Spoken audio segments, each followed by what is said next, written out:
今までできなかったアプリも2画面分割できる。これ音にこだわりたい人にはたまらないね。 AI が話し相手になってくれます。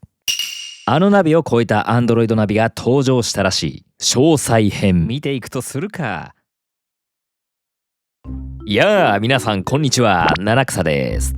今日は前回の動画でなんとか取り付けたアトトの最新 Android ナビ X10 の詳細を見ていきたいと思います。七草はミニキャブ版エブリーで以前のフラッグシップモデルであったアトトの S8 ウルトラプラスを使用していましたが、これがものすごく便利な Android ナビでした。 S8 ウルトラプラスについての動画はこちらですので、よかったら概要欄から見てください。そして前回のこちらの動画でこの新たな X10 を取り付けた動画も出していますので、取り付け編を見たい方はこちらもご覧ください。今日の動画はこの X10 を取り付けた後のナビの詳細を見ていきたいと思います。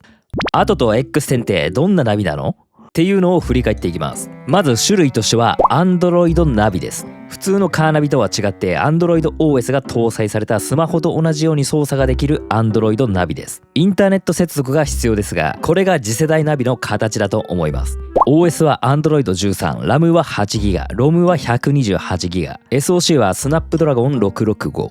主な特徴はこんな感じです。 AI 搭載のドライブチャット気になりますね。 Bluetooth も2台同時登録ができます。でこの辺は前回も話しているので早く実際に見せてくれよ。わかったわかった。それじゃあ早速見ていきましょう。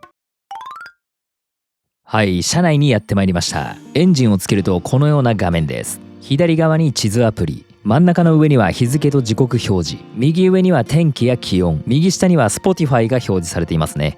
デフォルトのホーム画面はこんな感じですが、この配置を好きなようにカスタマイズできます。地図アプリ表示がいらなかったら長押しで削除もできますし、このように設置してあるウィジェットごとに好きなものと入れ替えることができるので、オリジナルなホーム画面が作れます。例えば Spotify 使わないなと思ったら長押しして上の削除まで持っていけばホーム画面から一旦消すことができます。そして何もないところを長押しするとこのように壁紙とウィジェットが表示されます。ウィジェットを選択するとホーム画面に設置できる一覧が表示されます。ここに表示しているのはホーム画面というより下に出てくるバーのショートカットボタンですね。これも好きなものを選択できます。これは後でやりますか。ホーム画面に設置するウィジェットはこの左の中から好きなものを選ぶことができます。例えばメディアの中から好きなサイズのものを選ぶと、選びたいものを長押しだね、ホーム画面まで引っ張り出すことができます。こんな感じだね。今ミュージック系のウィジェットを引っ張ってきました。ラジオだったり X10 で再生する音楽だったり Bluetooth 接続したスマホの音楽だったり再生ボタンだったり、用途に応じて好き勝手にウィジェットを設置できる感じですね。もちろんウィジェットの他にアプリも同様に好きな位置に動かすことができます。隣のページにも動かせるので、すっきりしたホーム画面を作ることもできます。続いて壁紙の方を見ていきましょう。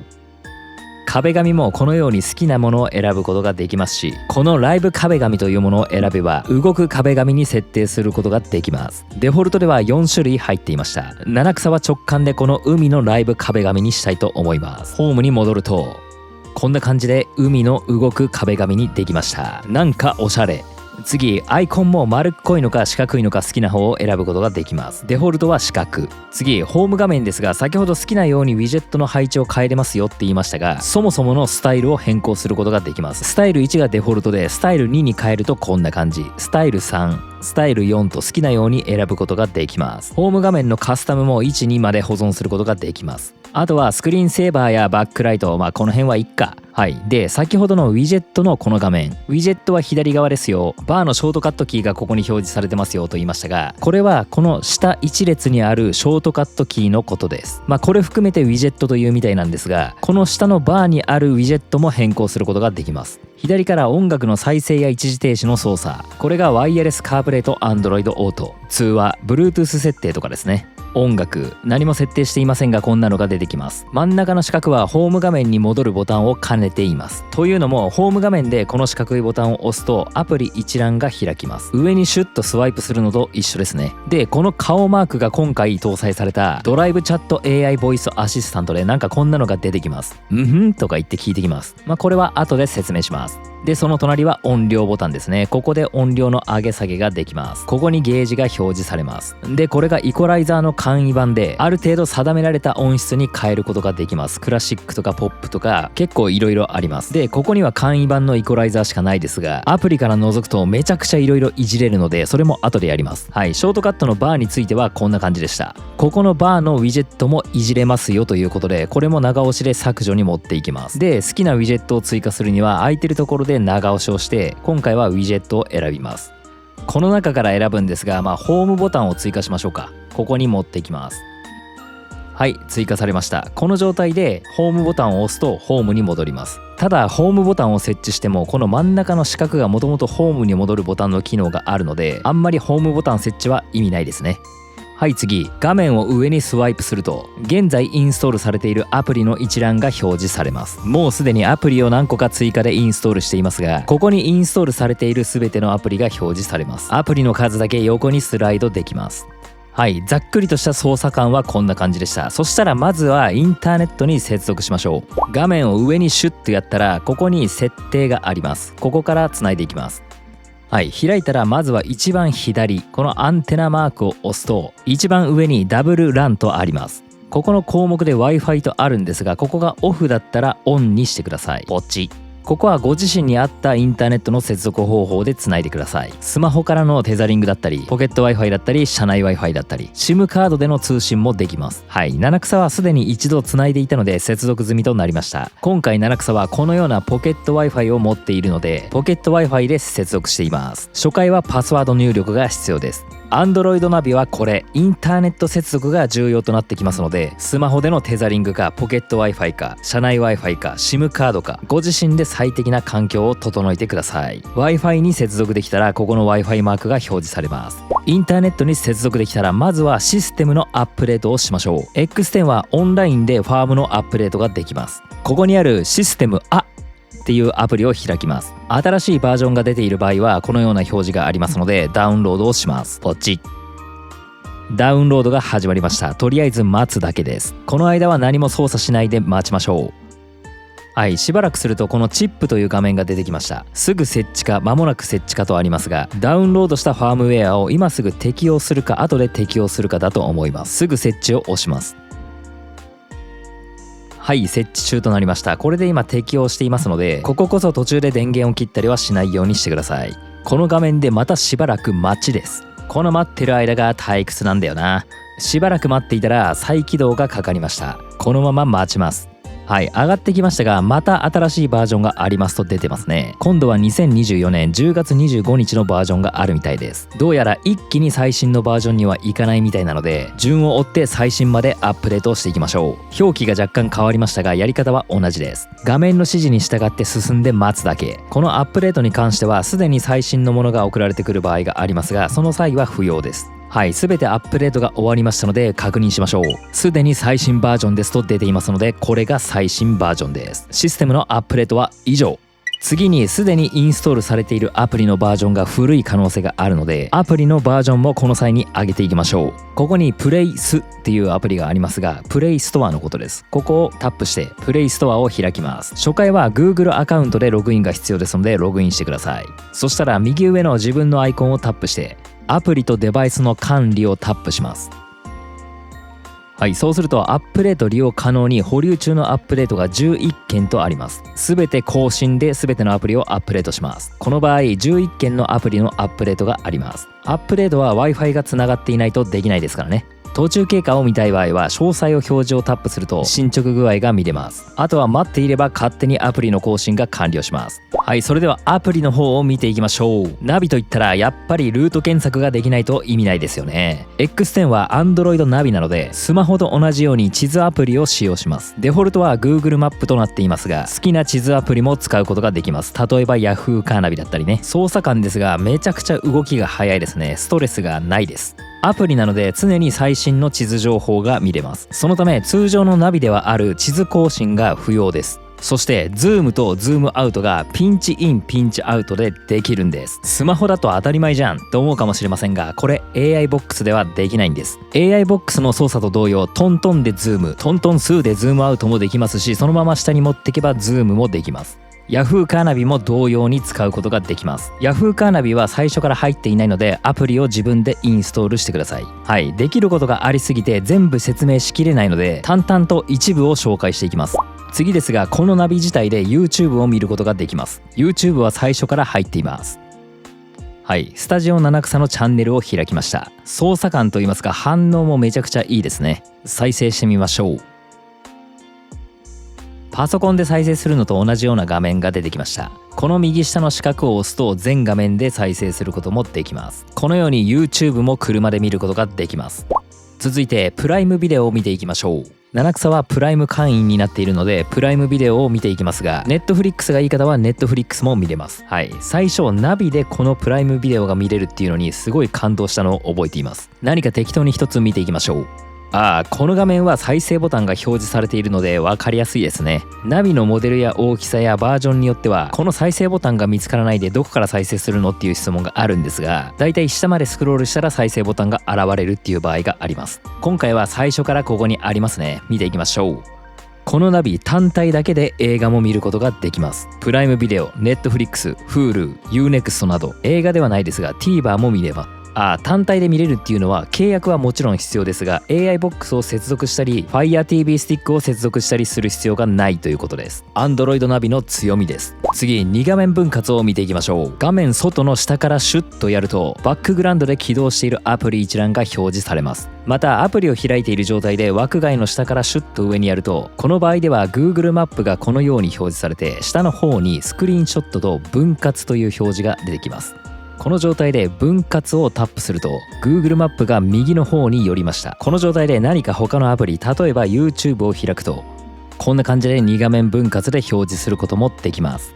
もしくはバックグラウンドで起動しているアプリのアイコンを長押しするとこのようにね、左に分割するか右に分割するかこの時点で選ぶこともできます。左に分割を選択すると左にそのアプリが寄りました。あとは後から開きたいアプリ、ここでは YouTube を選択します。このように2分割する方法もあります。で、左右の画面を入れ替えることもできます。この真ん中の線に白い部分があるんですが、ここをちょんちょんとダブルタップすると左右の画面を入れ替えることができます。あとね、この真ん中の線をこの辺まで持ってって離すと7対3の画面分割もできます。2分割を5対5と見た時の7対3です。今度は逆にこっちの方まで持ってって離すと3対7の画面分割もできます。1対2とも言いますね。どっちでもいいです。で、感動したのがこれ、 Yahoo カーナビって画面分割に対応していなくて AI ボックスでも2画面分割することができなかったんですが、なんと今回 Yahoo カーナビも2画面分割することができます。今左に寄りました。もう一つ選びます。プライムビデオと。はい、このように Yahoo カーナビも2分割できちゃうんですね。今回 AI ボックスでは Yahoo カーナビを2画面分割することはできないですからね。開発者モードに入ってなんちゃらすればとかいう話はなしにしてね、7対3や3対7の画面分割もできます。はい、画面分割はこれぐらいです。あとこういう操作もできます。画面右上、画面の外から下に引っ張ると通知の画面が開きます。今度は画面の左上、画面の外から下に引っ張るとよく使う項目のショートカットボタンや音量、明るさの調整ができる画面が開きます。これは Wi-Fi のオフオン、これはミサイル発射、嘘です。このミサイルというかロケットボタンはキャッシュのクリアだと思います。あとは音量調整もここでもできますし、明るさの調整もここでできます。あとなんか目のボタンがありますが、これを押すと目に優しいモードになります。なんか画面が暖色系になりましたね。あとはイコライザー他っていう感じですね。はい、そのイコライザーを見ていきましょうか。これ音がめちゃくちゃいじれそうなんですがよくわかりませんでしたが見ていきます。この EQ っていうのがイコライザーです。はい、開くとこのようななんかあたかも音をいじるぞっていうような感じのアプリが開きます。先ほどこの右下からでも音質を変えれると言いましたが、それがこの中の左の列に並んでいます。それぞれの音にいじっていくとゲージが全然違いますね。この中からお好みの音を選ぶのもいいですし、この36個ある一つ一つのゲージをいじってお好みの音にすることもできます。さらに音量設定に進むと音が聞こえる中心の位置を設定することができます。これだとど真ん中になっていますが、フロント R を押すとフロントのライト、これ外車だから逆になってんのかな、左ハンドルの場合の運転席、フロント L レフトを押すと助手席寄りの音になります。でリアを押すと後ろ寄りの音になります。なります。で音を鳴らしながらこんな感じでね手動でも動かせるので好きな位置に音を動かすことができます。ちなみにミニキャブ1エブリィはフロントスピーカーしかついていないのでリアに寄せるほど音が聞こえなくなりました。さらに詳しく音の設定をしたい方はこのマスターに進んで新規を押すとより詳細な音設定ができます。これは音好きにはたまらない設定画面ですね。まずこの画面クロスオーバーの設定画面なんですがよくわかりませんがなんだか詳しい設定ができるんだなっていうことはわかります。こっちでハイパスやローパスの周波数を変えることができますね。次リバーブの設定もできます。この辺もよくわからない人はいろいろいじりながら好きな音にするのもいいですね。次タイムアライメントとありますがこれは各スピーカーからリスニングポジションまでの距離を調整することで音声の到達時間を補正してバランスを調整するような機能ですね。で次が音声出力いろいろありますね本当に。次ステレオですがここで面白いのを見つけました。右からミックスハイパスローパスただしマニュアルを確認したらスルーでした。スルーを日本語にしたらただしとなったわけですね。面白い。あと周波数これらのゲインがいじれます。で最後に低音強化ここで低音を強くしたい人は調整できるみたいです。はいなのでこの音にこだわる人にはここのイコライザーでめちゃくちゃいじることができます。ただ七草の場合ミニキャブ1エブリンにはフロントスピーカーしかついていなくてなおかつウーハーとかもついていないためあんまりねここでいじってもそれほどめちゃくちゃ良くなったっていう感じはありません。これを最大限に活かすにはいいスピーカーやウーハーを積んでここの設定が活かせるような装備を積んでいたらもうたまらなくいいものになると思います。次 AI 行きましょうか。ドライブチャットというアプリがあります。これは新しい機能ですね。この画面で起動方法を選べるんですが今回せっかくなんで話しかけるだけで起動するような設定にしていきます。起動ワードでのところの管理を押します。ここで2パターンの起動設定をします。ここでは会話と制御の設定2つの設定をするんですが会話の方ではタヌキという設定をしています。制御の方はタヌ吉という設定をしています。はいこの名前を呼びかけることでナビの AI が反応します。会話で設定した方は何か聞きたいことがあった時に呼びかけるための名前です。タヌキね。一方制御の設定の方はタヌ吉という名前にしたんですがこれは話しかけて何か操作をしてほしい時画面明るくしてとか画面暗くしてとか音量小さくしてとかそういう時は制御の方に話しかけます。制御の名前はタヌ吉と設定しています。例えば何か聞いてみましょうか。タヌキなんか面白い話して。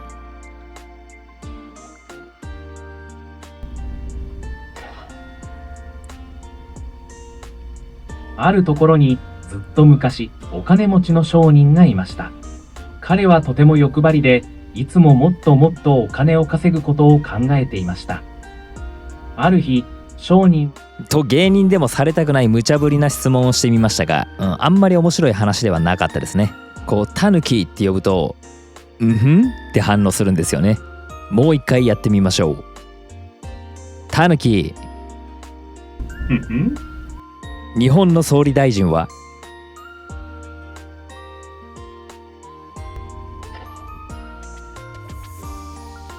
確認によれば2021年11月時点で日本の総理大臣は菅義偉氏でした。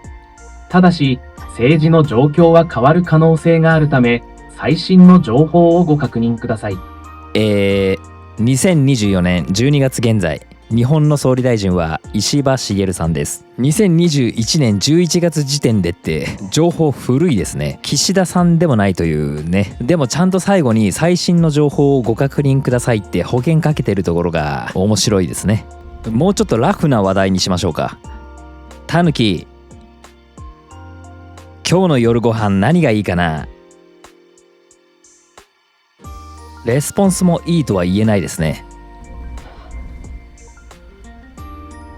今日の夜ご飯には和食もいいですね。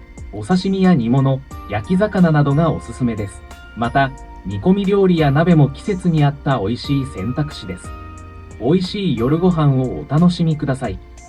なるほど、今日の夜ご飯は和食にします。次制御の方行ってみましょう。左側の全スキルを押すとここに話しかけると操作ができる一覧が表示されます。スキルの一覧ですね。なのでここに書いてあるようなことを言えば操作してくれます。結構ねいっぱいあります。それじゃあやってみましょう。制御はタヌ吉です。タヌ吉ふん。最小の明るさ。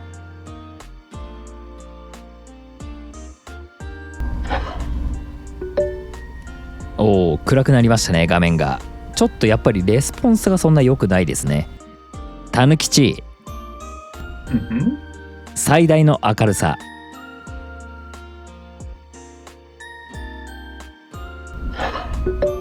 おお、眩しい。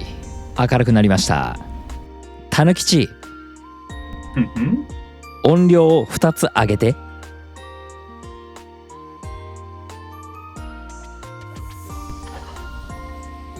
今音量が15になりました。たぬきち、ふん。音量を3つ下げて。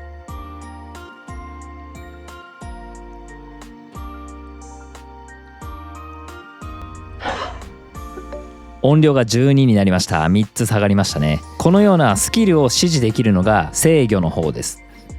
感想はレスポンスが遅いですね。これは改善の余地がありそうです。バージョンアップに期待です。 AI のドライブチャットはこんな感じでした。あとね、このナビ専用なのか分かりませんが、この FindApps っていうアプリからすでに入っているアプリはここからインストールされている可能性が高いですね。七草はプレイストアからプライムビデオや Yahoo カーナビをインストールしましたが普通に使えています。あとプレイストアからアプリのアップデートを行いましたが全て正常にアップデートできました。もし不具合か何かがあったらここからインストールしたりすればできるとかもしれませんね。知らんけど。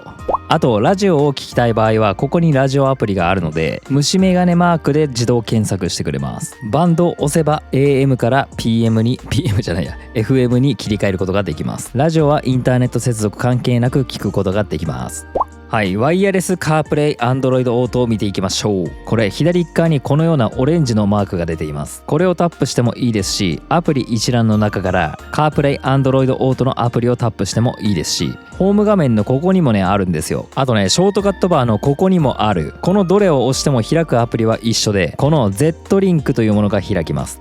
この状態でスマホの Wi-Fi をオンにして Bluetooth 接続するとワイヤレスカープレイを使うこともできます。これはワイヤレス Android オートも使えます。Android スマホの方はワイヤレス Android オートを使ってくださいと言いたいところですが、そもそも今回 Android ナビなんでカープレイや Android オートを使わなくてもこと足りちゃいます。なので七草はカープレイあまり使いません。 Android ナビや AI ボックスを使っている場合はですけどね。 Android ナビを使う場合はカープレイや Android オートは不要と思いますが、なぜかカープレイへのアクセスのショートカットがめちゃくちゃ多いですね。4つもありました。 Android ナビを使っていてもカープレイや Android オートって需要あるんでしょうかね。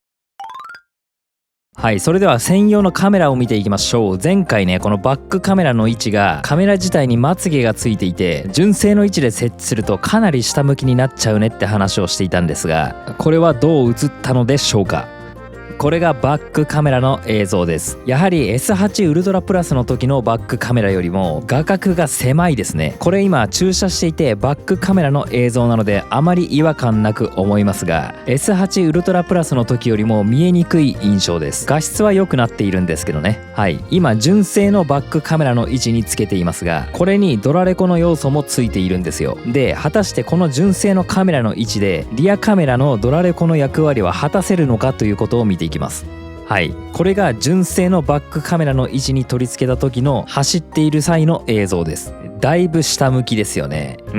これではドラレコの意味が全くありません。なんでこうなっているかというと、七草は純正のバックカメラの位置に取り付けました。バックドアハンドルのところです。詳しくは取り付け編を見てください。今回のバックカメラは単純に純正の位置との相性が悪すぎたということですね。これもうちょっとカメラを水平にするとバックドアハンドルのカバーとかぶって結局それもうまい位置に設定することができませんでした。これ S8 ウルトラプラスのカメラ取り付けたら前と同じように見えるのかな。ちなみに以前使っていた S8 ウルトラプラスのバックカメラもこれと同じ位置に設置してめちゃくちゃいい見え具合でした。今回ねカメラ自体もガラッと変わっているんで相性が悪いみたいですね。ナンバー付近に設置すればいくらでも上向きにできるのでその辺に取り付けることを推定して作っているんでしょうね。そもそもバックカメラ兼ドラレコってあんまないよね。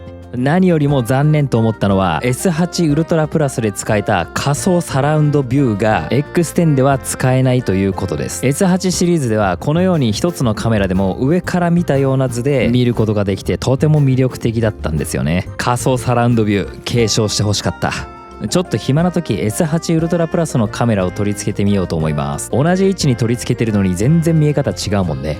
フロントカメラ見ていきます。フロントカメラもフル HD の 1080p、 バックカメラも言ってませんでしたが同じでフル HD の 1080p です。過去にいくつかドラレコは紹介してきていますが、やはり 2K や 4K の画質にははるかに及びません。フル HD の画質なので標準的といったところでしょうかね。逆光のところも通りましたので、こんな感じの画質ですよっていうのが伝わればいいと思います。夜の映像はこんな感じです。夜といっても光量が多いところを走っています。ドラレコはこういう LED の見え方が全然違ったりするので、比べてみて面白いですね。ちょっと暗いところではこんな感じ、車のライトである程度明るくは撮れますね。ナンバーもこんな感じに見えます。専用カメラのドラレコに録画するには、ナビから伸ばしたこの USB1 レコーディングストレージと書かれている USB-A ポートにこんな感じで USB メモリーなどをつないで、そこに記録するイメージです。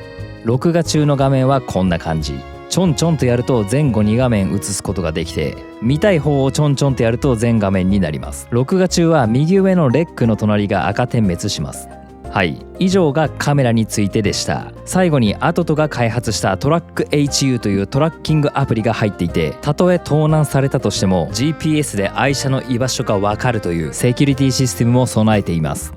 そうそう、 GPS で思い出しましたが、今回 GPS の精度が上がっていて、なんとね、ジャイロセンサーが搭載されています。今まではトンネルとかに入ったら電波が届かないので GPS の位置がねつかめないという現象があったんですけども、ジャイロセンサーがあれば迷うことはなくなります。ですがジャイロセンサーは搭載されているということをアトトさんには確認しましたが、これが使用できるかはまだ開発中みたいです。なのでジャイロセンサーが搭載されているナビですが、まだ使えないので今後に期待というところですね。神アップデートに期待します。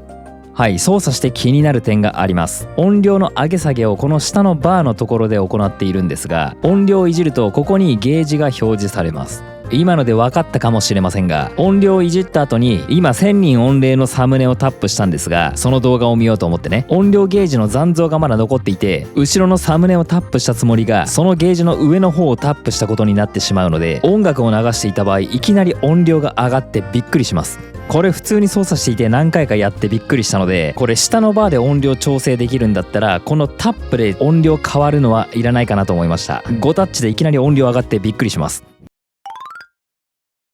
ということで今回はアトトから新しく出た最新の Android ナビ X10 をレビューしてきましたが、いかがでしたでしょうか。操作性や質感がとても上がっているのを感じました。新しく AI も搭載されてドライブチャットが使えるようになって便利になったなと思う反面、話しかけてからの AI の反応が遅かったり気になる点は多々あります。あとカメラについて、バックカメラは必要なので取り付け位置を考えればいいと思いますが、バックカメラ兼ドラレコは必要ないと思いました。七草個人の意見としては、バックカメラはやはりバックする時の専用のカメラ、後ろも見えつつ地面も見えるのがメインだと思っています。リアのドラレコとしては地面より後ろの車や後ろの状況を撮りたいので、ここの役割は似たようで別物だと思いました。あとフロントカメラについて、フル HD の画質で満足できる方はこちらで十分かと思います。それ以上の画質を求めるのであればやはり別途ドラレコを用意した方がいいと思いました。あとね、今まで使っていた S8 ウルトラプラスのバックカメラの性能がめちゃくちゃ良かったので、カメラ一つしかないのに上からの視点で見えたりね、この仮想サラウンドビューは継承してほしかったですね。はい、結論ですが、今から買うんであればやはり OS が新しい X10 を買うのはありかと思います。今後の期待も兼ねてですけどね。正直 S8 シリーズでも十分かと思いました。ただ S8 シリーズ七草はウルトラプラスを使っていたんですが、 OS が Android 10なのでだいぶ古めです。サポートを気にするとやはり OS は新しい方がいいに決まってます。七草はミニキャブ版でしばらく X10 使っていこうと思います。この製品が気になった方は概要欄にリンクを貼っておきますので、ぜひチェックしてみてください。あと少しでも参考になったらいいねを押していただけると嬉しいです。このチャンネルではアウトランダー PHEV のオーナーがアウトランダーに関する情報や車で使える便利なアイテムなど自由気ままにレビューしています。たまにこのようにミニキャブ版が登場します。よろしければ今回の動画の評価とチャンネル登録よろしくお願いします。それじゃあ今日はこの辺で。See you again!